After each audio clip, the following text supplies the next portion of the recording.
One place your child may want to spend their allowance is H&M. The retailer considering charging customers, though, for making returns. The fast fashion retailer pointing to rising costs, excess inventory as a reason for this the policy changes. Of course, customers wouldn't be happy about this, but the other option they're weighing is giving shoppers their money back and allowing them to keep the clothes. This is an interesting option here. Rachelle, it's important to point out that this doesn't apply to all purchases. So if you buy something online, you return it in stores, you're not going to be charged. If you buy it online and return it online, that's where you're going to be charged. But certainly this is something that I don't think H&M shoppers are going to be too excited about.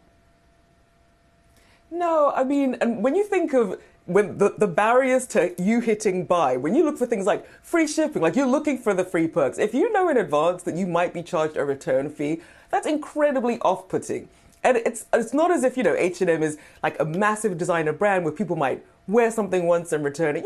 It's fast fashion. So I don't like this idea of charging these fees. But as you said, it's for certain categories and in certain situations. But I'm not a fan of it. Dave, what about you? Well, I'm just curious how transparent they'll be when you do make those purchases. If it's blaring at you on the website when you make a purchase, I guess I could be okay with it. Now, they are only testing this out in certain markets, and they are awaiting feedback from customers, which we all assume will be overwhelmingly negative.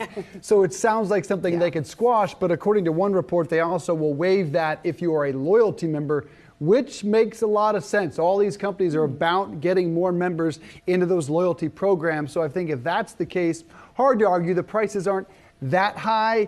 Bottom line here, it's holiday season, and most of those gifts are purchased online, and you don't know if they're going to fit, and that's when this will backfire. It certainly will backfire, although it'll make you think twice before you go in and make some of those impulse purchases, because you're right, H&M isn't that expensive compared to some of its competitors out there. It does have more affordable clothes, so maybe you won't go as crazy as maybe you initially would have, and that could be good news too. It'll be interesting to see if they can clear some of that inventory that everyone's dealing with.